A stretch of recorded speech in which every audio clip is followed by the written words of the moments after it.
Hello and welcome to another episode of the E-Scholium Podcast. I'm super pumped for this episode because for the first time, not only do we have one, but two amazing special guests today. The first is Miss Danielle Feinberg. Miss Feinberg works as a lighting artist at Pixar with a long and accomplished career working on some of your favorite films. You know them, you love them. I'm talking Finding Nemo, Monsters, Inc., The Incredibles, and the other masterpieces which include Ratatouille, Wall-E, Coco, the list goes on. More recently, Ms. Feinberg worked as a visual effects supervisor for Pixar's newest feature-length film, Turning Red, which follows an Asian Canadian girl named May as she traverses the littered minefield of middle school. Ms. Feinberg came to EA as the third and last guest of our STEM speaker series.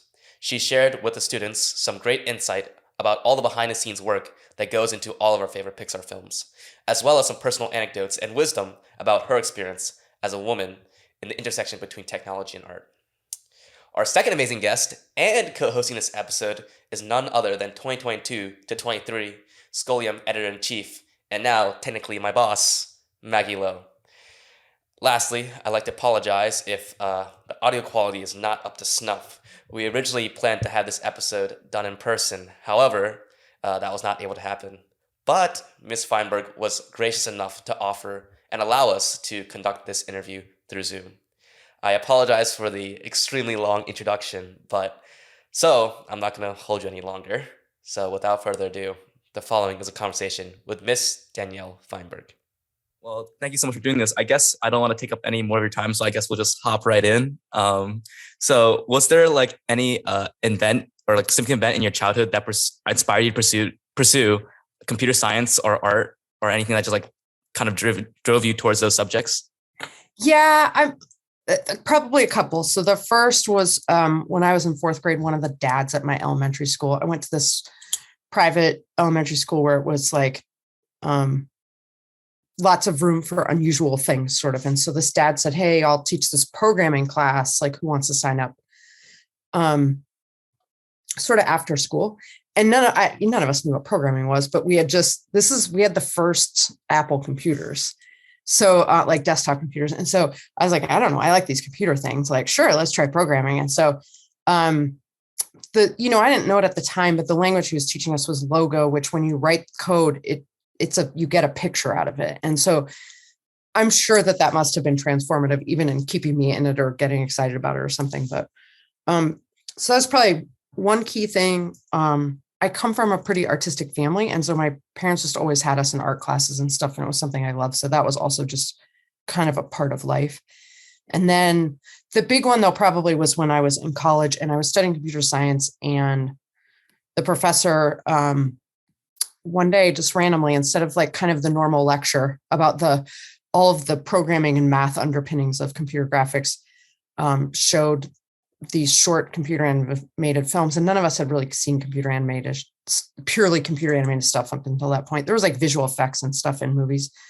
And that was such a clear moment for me of, I'm like, that's amazing. And I have to do that. So those are probably a couple things that eventually directed me there.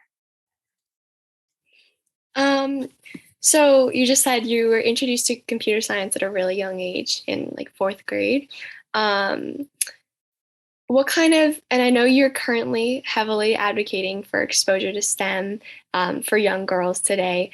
How did that exposure, because that exposure came so early, what kind of lasting impact did that have, especially on your desire to expose more young girls to STEM? Yeah. I think having been exposed to it early enough and also going to this really cool elementary school that was small enough and interesting enough that no one really gave me the message like girls don't do that. I think there's other places where it would have gotten kind of hammered into me of like, girls don't do math or science or computers, And so I kind of already had fallen in love with those things by the time in middle school I went to a public school where I did get a lot more of that. No one means to do it. Like they have their own bias that they don't even realize they're doing, I'm sure, for the most part. But I think because I was kind of already hooked, it didn't really matter when that was what was being said, because I was like, forget it. I already like it. Like, go away. I don't care about that. So So I think that definitely helped. And in terms of like sort of advocating for girls in STEM, I think one of the things for me was that understanding how hard it was for me when I was in college and I was one of only a few girls and there really wasn't support, that I just didn't want, if there was something I could do to help that, it felt really wrong that like, hey, I'm interested in this thing. And now I have this whole extra struggle on top of just trying to learn computer science. Like that feels really sort of wrong to me. And so I saw this math and science camp for girls in about 2003. And I wrote and said, hey, I know your camp's happening next week, so it's too late for this year, but like, I was like giving them my credentials. I'm like, well, I went to Harvard and studied computer science and I work at Pixar. So if there's ever anything I can do, I wish I had this kind of camp when I was growing up. It was for girls between 7th and 8th grade down at Stanford. And I got an email back within like an hour, and the woman who runs it, who's this powerhouse, she was like, I've signed you up for 3 classes for next week. And I was like, oh no, like, I don't know how to do that. Oh, and so I drove down there with, I had a VHS tape that was sort of a breakdown of like, here's how a shot starts in the movie and how it progresses through at each sort of level till it's the finished thing in the movie, called a progression reel.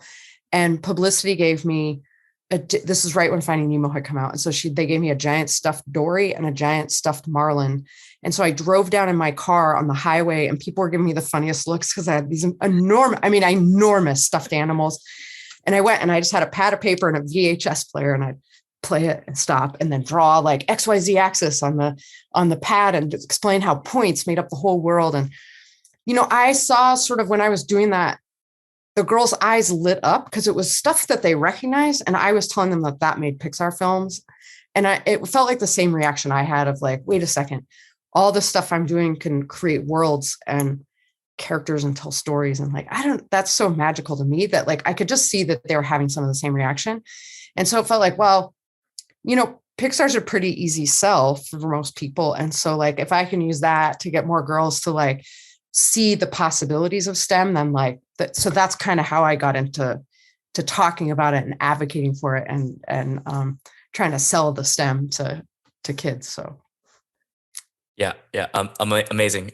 So after you graduated Harvard, you quickly found yourself at Pixar, and you came to Pixar at like a pretty stressful time. Pixar's coming hot off the heels of Toy Story, and Steve Jobs talked about second product syndrome, and they're really trying to capture the magic again.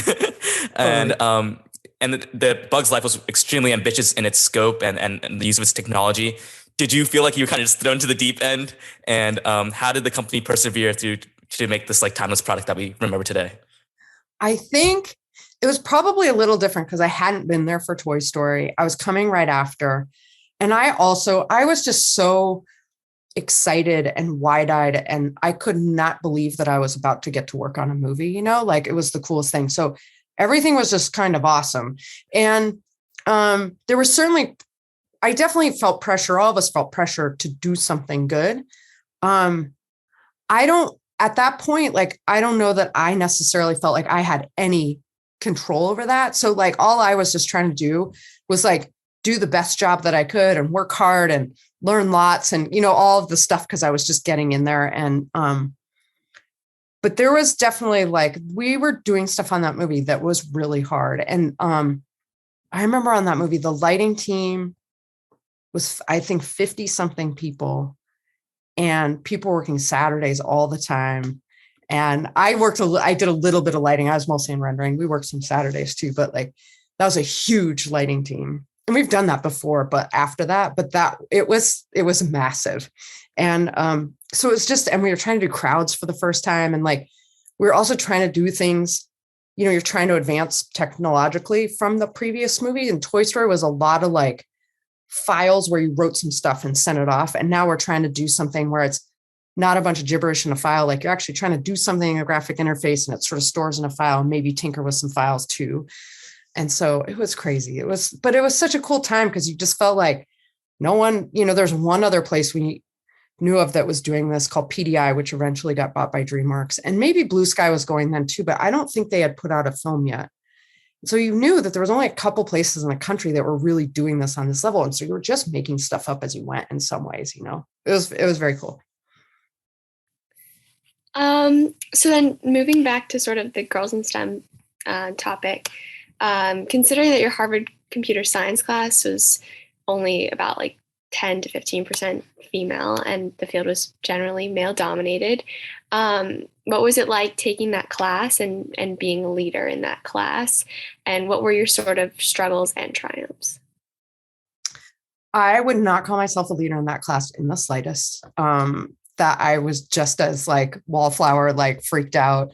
The funny thing in that class was that we switched the first 2 years that I was in school. I did all my programming on Mac. So I had a Mac in my dorm room. And so I had, got that environment all worked out, and that's how I was programming. And then in C, and then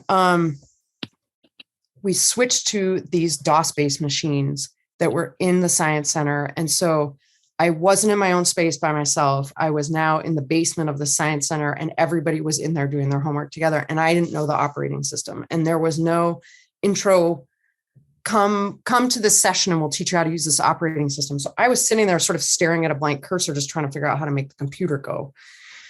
And I was embarrassed because I felt like I should know because I was behind and all these other people just seemed to know. And so it was like, it was the same stuff, like continued on. And there was a moment where we had to pick, there was a 2-person assignment and we had to pick a partner. And it felt like that, like I played sports. I was never the last one picked on the field, but it felt exactly like that. Like I was like, I don't know who I'm going to partner with because I don't know any of these people. They all sit in the science center in the basement at night and they team up on whatever the weird twists and turns are. And I'm over here in the corner, like, but I think in the end, like I found this guy as my partner who I still talk to. He's awesome. And we had such a good time together and we partnered so well together. And we made a keyframe animation system while everyone else was writing a ray tracer or something. I don't know. It's been a long time. I can't totally remember which assignment was which, but and it was super fun. And I think also probably there was a lot I gained out of all of that. Like it was painful at the time, but like, I figured out how to do all of that on my own without, the kind of trading off of like, oh, there's this twist here and that twist here. Like I had to figure that all out myself. So it was painful, but probably did me right in the end. But in the end, I was really good, became really close to the professor. Like I did 2 more independent studies with him. I joined, he had like maybe a 20-person graphics group. And so I found the other people that like to do computer graphics. I'm friends with a couple of them still today. They were really great people. And so I started to find my kind of people in the computer science group too. And like, I still talk to that professor. He's been super supportive and wonderful. So I don't know, there's all these twists and turns in there kind of, but I think sometimes it's easy to think that someone else just marched their way right to whatever their great career was. And like, it was hard, but it all kind of made me who I am today. So just to fairly represent it, I guess. Yeah. And I know DOS has the reputation of being super intuitive, super simple. Yeah, exactly. Yeah. Just everybody goes to DOS. It's like, wow, it's just so easy to use. Totally get this. I hate Unix. I hate Linux. Give me DOS. Totally. Sorry, a little bit of my personal bias just slipped out there. I didn't mean for that to come out. But so going back to the Pixar, so what do you think makes Pixar's culture so unique, and what impact did you feel that the early leadership of Pixar, like Ed Catmull, Steve Jobs, John Lasseter, had on the company, and how did you feel that starting out there as a young college grad? Yeah, I think one important thing is being in the Bay Area. The Bay Area is very much like this place where it's like, kind of whatever goes. Like if you would walk around in San Francisco during that time, someone could be as crazy as possible and people just be like, yep. Like it was hard to make people bat an eye here. And so it's this very kind of like accepting place. I think Pixar is a very accepting place. It also, in the early days, felt to me like it was a little bit a collection of misfits that had found their home. Like, the weird art kids and the weird computer, nerds and whatever. And we were kind of like, how? Like, we get to use all these skills to make this awesome stuff. And so I think that played into the culture a lot. I think Steve Jobs had a huge impact on kind of what mattered in a company. I think Ed is this like very deep thinking, wise person. He was almost like the Dalai Lama of Pixar. We were all like, Ed, and and he set a really great tone. And John was this sort of brilliant creative guy. Especially way back in those days, it was just like there was a lot of energy and excitement, back then. And we were just kind of all figuring it out. And I think being in that, it was a much different time in terms of we were a little company that if you made one bad movie, like that was it. Like we were all going home. They're too expensive. There's too much at stake. And so everybody worked really hard and cared really deeply. And the real ethos there, maybe not unlike Apple, like maybe this came from Steve, I don't know, but it was to make something great. Like, so there's never even the conversation of like, nah, that's good enough. Like, that's just not how it is there, And so I think it probably, a lot of it came from the sort of founders. A lot of it is born out of the area, the people there. But also it's just, I don't know, it attracts people who really care deeply about making great stuff. And because it's a company that lets you do that. And that's not always the case. Yeah, I think there's something poetic about, the herd of misfits creating something with such massive appeal that everybody loves. Totally. From all backgrounds, we can all appreciate. So I think you just marked your 25th anniversary of being at Pixar. Yeah. Congratulations. Thank you. You've been there for a long time, and you've seen the company mature from, the new kid on the block, scrambling to get by, to this powerhouse of 3D animation. And I just wanted to ask, how has the company changed? How's the culture changed? And, maybe how are some of its scrappy roots still present today? Yeah, that's a great question. We're definitely way bigger, but we're still only, I don't know, pre-pandemic, I think we're around 1,200. We actually hired some folks during pandemic because we were starting to do more streaming stuff for Disney. So we might be more than that by, maybe we're 1,400. I don't really know. But, which is still kind of a manageable size. It's not like, we're tens of thousands of people or something. You don't know anyone. So it still feels like you're walking around and you're seeing people, One of the other things is that people tend to stay there. So there's a lot of people that like, there's still plenty of people I started with, if you can believe that, that's also pretty rare. So, so there's some continuity, I guess, of, that old scrappy thing still lives a little bit in the people that started there. But then there's the fun, like the people who have just started and they're super excited and they bring in this like really great enthusiasm and sort of new ideas. And so it's a really cool, fun mix now. It can be uncomfortable sometimes because it can be the like, no, I know how this works because I've done this before. And then someone young is like, you don't have to do it that way anymore. Like, let's do something different, and it doesn't play out quite that way, but that's the gist of it.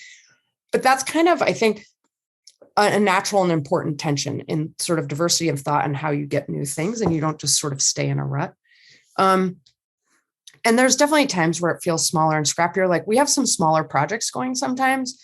Like we did these Spark shorts, they're called, and they were really kind of like a little more like fast, scrappy filmmaking. And they gave a bunch of new people opportunities to direct so that they could get more voices out there. Some really unusual stuff. And like that felt a little like scrappier, And so some of that feeds into it. And you don't, like I got to work on one of those and I kind of brought some of that back to the big behemoth feature filmmaking one with the big budget, of like the scrappierness. So, and there's always people excited about new stuff. And so I think it kind of keeps all of that excitement alive. There's certain stuff that's never going to be the same because it's 1,200 people instead of like 300 people.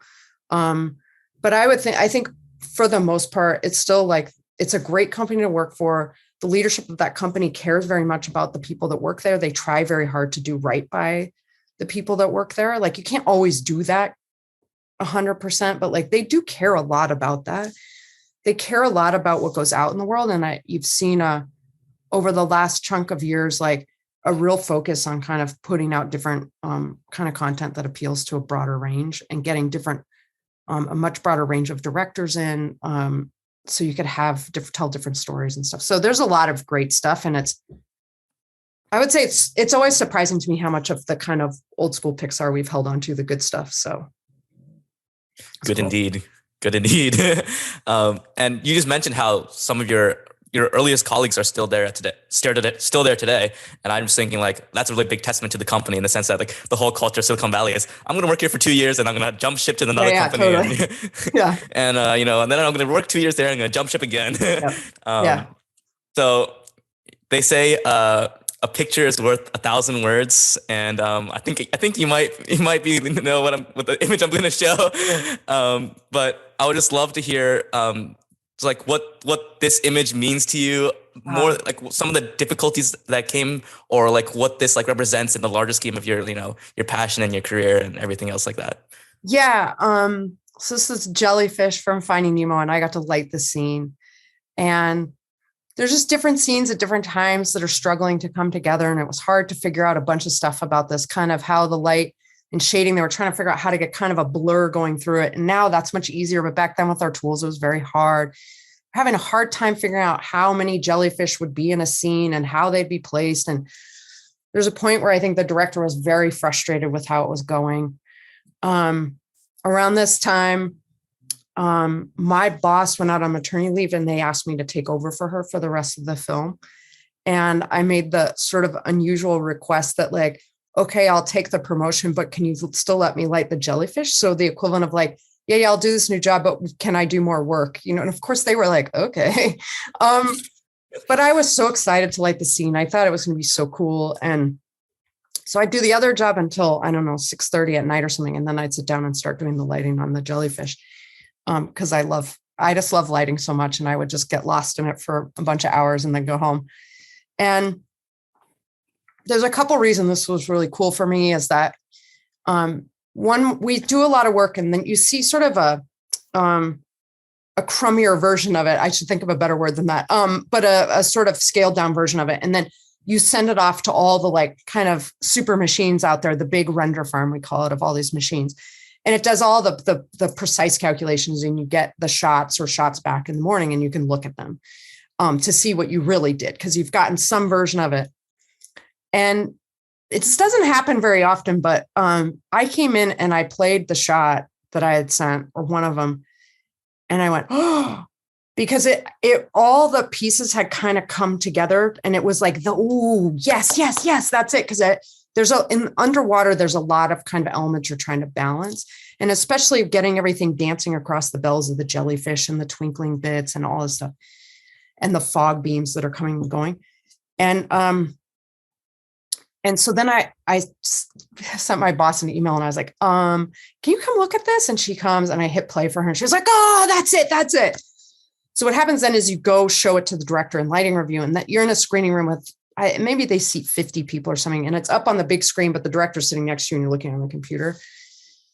And I sort of give my preamble, and then I play it for him, and he's silent. And I really was worried he hated it, because silence usually is not good. And a lot of times what a director does is they'll say, okay, I get where you're going. I don't like this, or could we change that? Or they give some notes, and they're like, oh, but it looks good, or whatever, And so the silence was scary.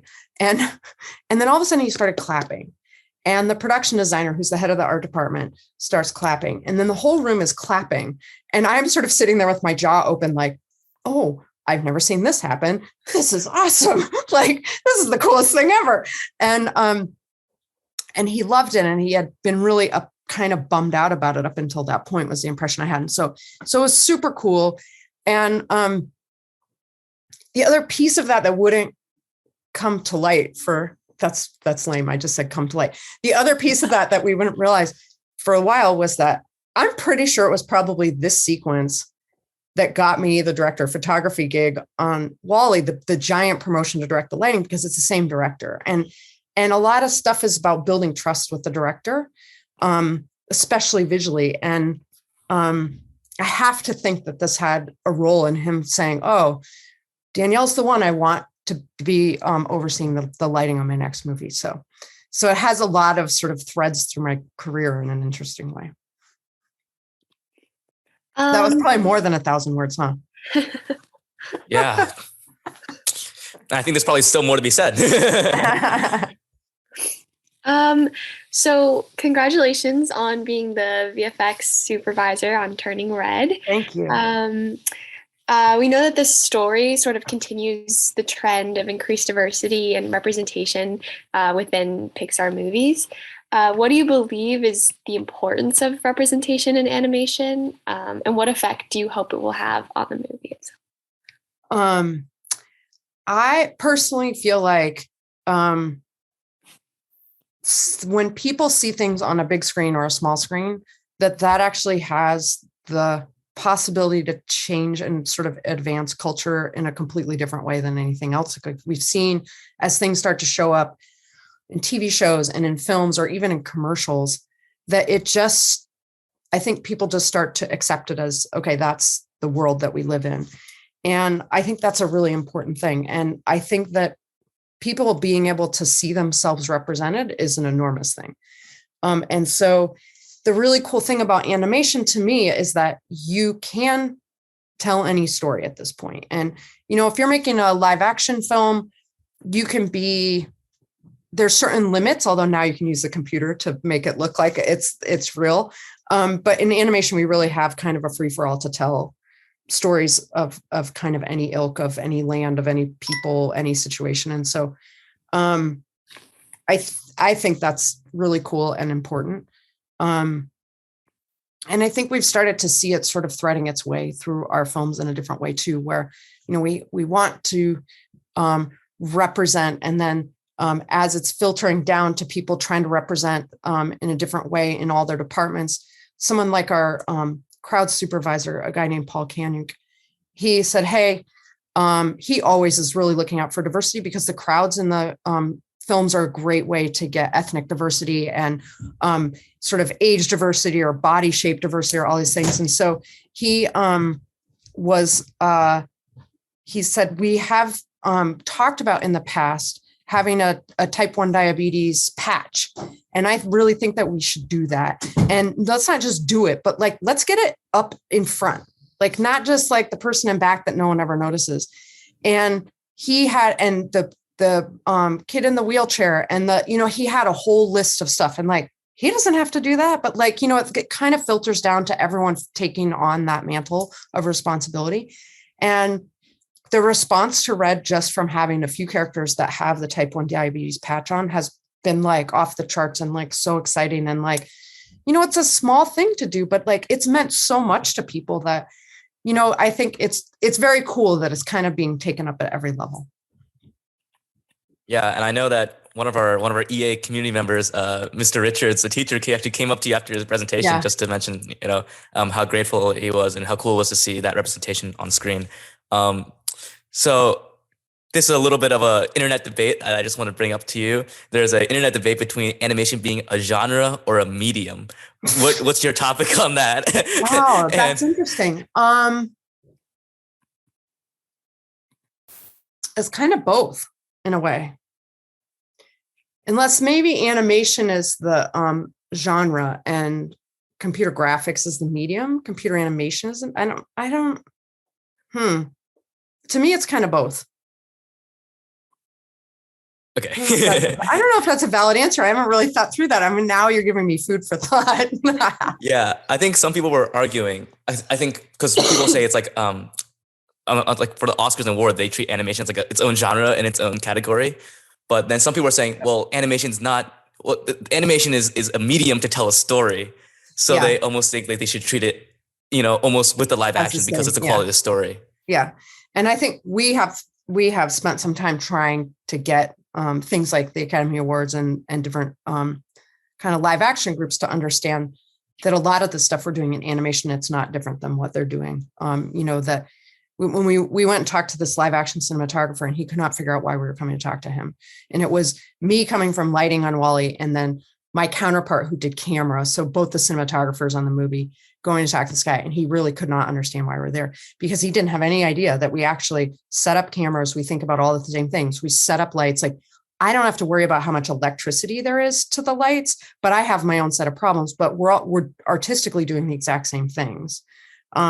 So it's an interesting thing of like, that we do get separated out, which I think was important to get some recognition, because otherwise it just got kind of swept away, but also fighting for some understanding that we are actually employing many of the same or all of the same principles in terms of storytelling. So, yeah. Okay. Behind every great person is a great team of mentors and teachers.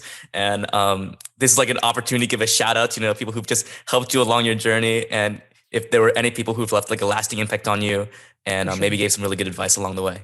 Yeah, so Mr. Girardi was the one that taught me programming in elementary school. And actually his wife was my science teacher in elementary school. And Harlan Bartram was the head of that school, and he hand wrote our math assignments every day so that each kid's math path was hand tailored by him. He was amazing. Linda Danter was my computer science teacher in middle school, and she was amazing. Joe Marks was my computer professor at Harvard, and I love him. He was fantastic. Sharon Callahan has been my mentor at Pixar. She's recently retired, but she taught me everything I knew. She supported me. I wouldn't be where I am without her. I have so many supporting sort of both women and men at Pixar that have just, either championed me in some way, or just are the people that you see during a day and they're like, you're awesome. And, on the day that you needed it to keep going. So I think that's part of the beauty of Pixar too, is that that's the kind of people that work there. So, but those are some of the key people. And not to mention my family, who have always been really key supporters, like my mom, that I think we were talking about the other day, that I would call her at 2 a.m, like, I'm going to flunk out of college. And she was like, so you'll be fine. It's okay. And that you need that person for sure too. So this is sort of a loaded question, but what is the biggest thing you wish you learned early? I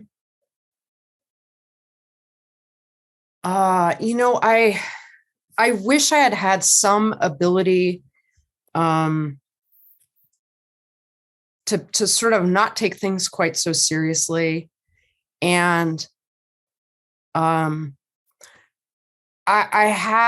probably still a little bit, but there's this tendency to take things that I didn't do well, or that I perceived were a problem, and think that's just a weakness. Like, you need to get stronger. And so there was a lot of beating myself up about stuff that was pretty unnecessary and actually not anything that was a problem. So that I think if I could have been a little less hard on myself, or maybe a lot less hard on myself, and not taking things quite so seriously, that would have been a huge help, because it was someone I know calls it unnecessary suffering, because you're doing it to yourself. And I was like, yeah, I did a lot of unnecessary suffering. So I think that would have been a good one. I think also, if I had understood that really the things that made me different, that I kind of felt like I had to hide to fit in and stuff, if I had known that those were the things that actually were going to turn out to be my real strengths, that would have helped me along the way, I think. Going off that, talking about seriousness in artists, many artists tend to be perfectionists and don't want to present anything less than their best work. However, you mentioned previously that sharing your work with others and getting feedback is essential to improving. So having both been one, showing the work earlier, as in, Finding Nemo and showing that to the director, and probably now as a VFX supervisor, being the one on the other side and giving a lot of feedback. I just wanted to get your take on how do we, maintain that adherence to excellence while still being open to this valuable feedback? Yeah.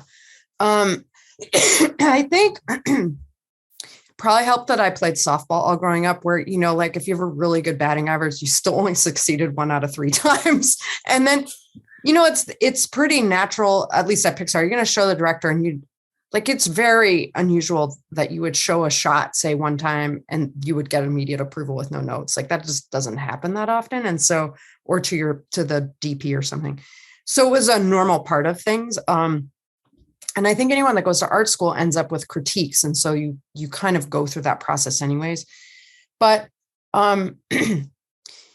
it's you have to hang on to the part where part of the thing about creating art is that part of you is going onto that page and you are, or the screen, and you're pulling that out and putting it down on the page, we'll call it. And that to me means that you are not able to see it clearly at some point, because part of it is you.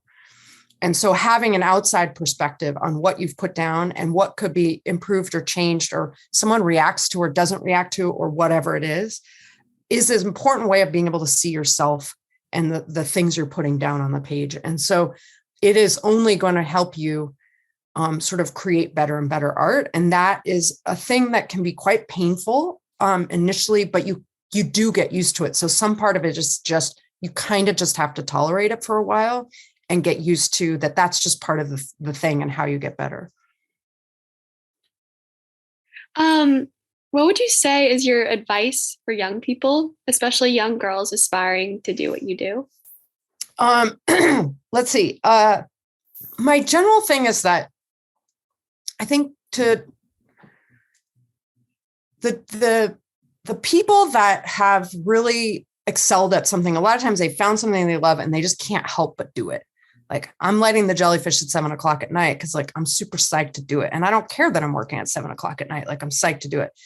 And there's this thing of like, then you're doing more and more iterations. You're getting better and better at it. You're finding kind of what your style is, or how, if I want to do this thing, okay, this time I go at it this way, and this time I go at it this way, and this time I go at it this way. So then the next time I'm doing it, I'm like, which of those ways, that's the fastest way in this situation, or whatever, like you're figuring out all the efficiencies or the path to get the thing that you actually want to get to. So that's the doing of it over and over in different scenarios that really starts to get you a lot of expertise. I say that, but also I think sometimes people think that means they have to find the thing that they love and they have to put all their time into that. And in our world, there's a whole bunch of things you could do. You could do lighting or special effects or camera or animation or hair and cloth or whatever, crowds. And I think a lot of times people, they think they like one thing, they come, they try some stuff, and they actually, like, we have people come for internships.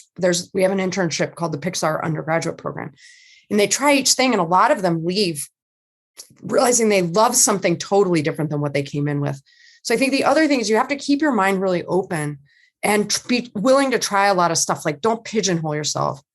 And I would say that's across the board in any part of life, no matter what you want to do, is trying lots of things so you really are open to finding the things that you really like. And because sometimes we also kind of end up doing things that, like, yeah, I love this because someone told me I should do it, but I sort of trick myself into thinking like, oh, I love this, but you kind of get somewhere and you're like, I don't think I do actually love this. And if you keep taking different classes and the weird things of like, oh, that sounds really interesting, I'm going to do that.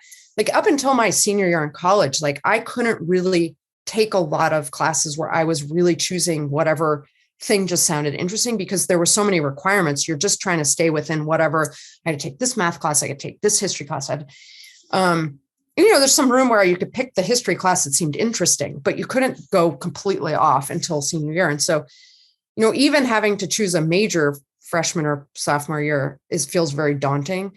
But the staying open thing, I think, leads to more happiness in life in general, because you just find the things you love in a different way.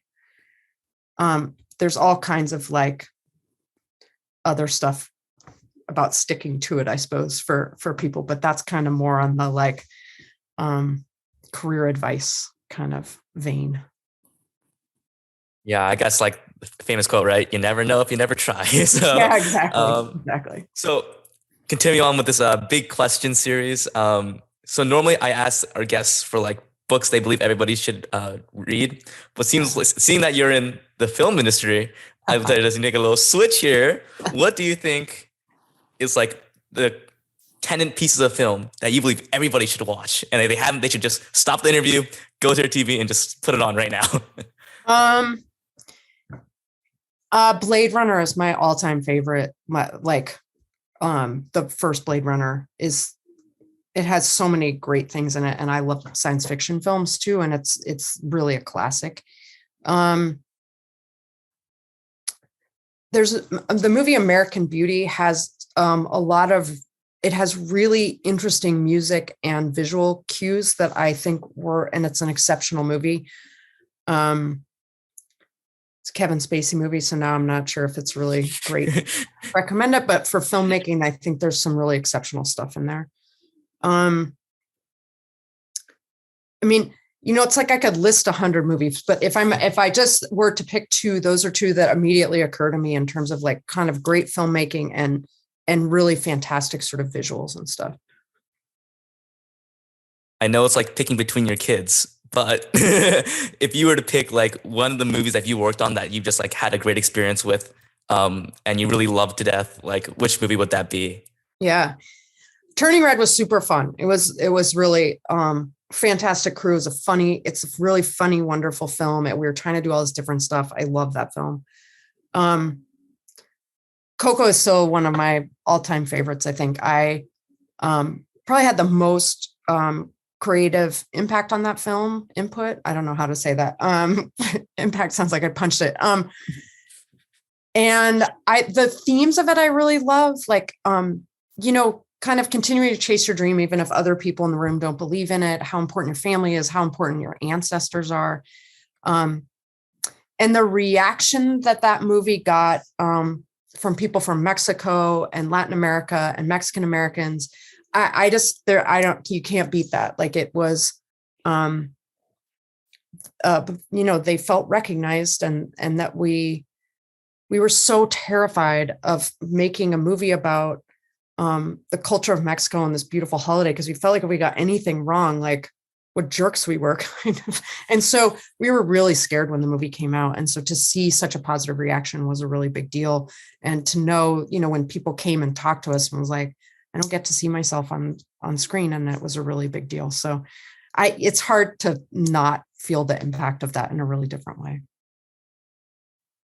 Amazing. Okay, so for the biggest question of the night or afternoon for you, what is your meaning of life?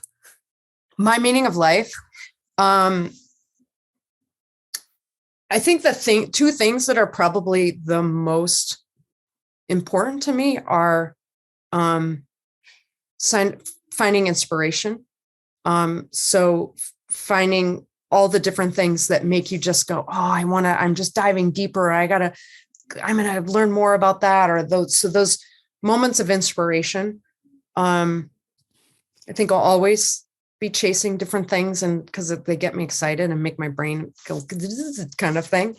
And showing people love. Like I like to let people know that I care about them and that I think they're exceptional, or I don't know. I think that's an important part of life. Yeah, that's really beautiful. That does it for me. Maggie, do you have any parting thoughts or questions? Not any questions, but I would like to thank you for coming in. A bunch of my friends in the Girls in STEM Club were talking about how this year we've had two male STEM speakers, and in previous years a lot of them have been male. So it was really special for them to hear from a woman. Yay! Fantastic! I love that. Makes me happy. Yeah, and just to echo Maggie's sentiment there, not just from the girls. The general sentiment on campus was just like astonishment and just a really great time. And I think they found your work really extremely relatable. And I think for the parents, who've seen the films, a multitude of times, and the kids who grew up on them, it was really special to see, the people behind such, seminal works. So to finish off, I usually like to end each podcast with a quote, and I thought it'd be fitting to end one by Pixar's Ed Catmull, and an idea that you talked about as well. So it's, you are not your idea. If you identify too closely with your ideas, you will take offense when they are challenged. And Nice. that finishes up. Thank you so much for joining us. We really appreciated it. Thank you for having me. I hope you enjoyed that conversation with Ms. Feinberg. I knew I had an absolute blast recording it. Once again, a big thank you to Ms. Feinberg for being so flexible and willing to make this interview a reality, as well as to EA's STEM Speaker Series for bringing such amazing guests to our campus to interact with our students and much more. As always, I'm always open to suggestions, so if you have any feedback or questions or notes for me, I'd love to hear them. But in the meantime, I thank you all for listening and hope to see you next time.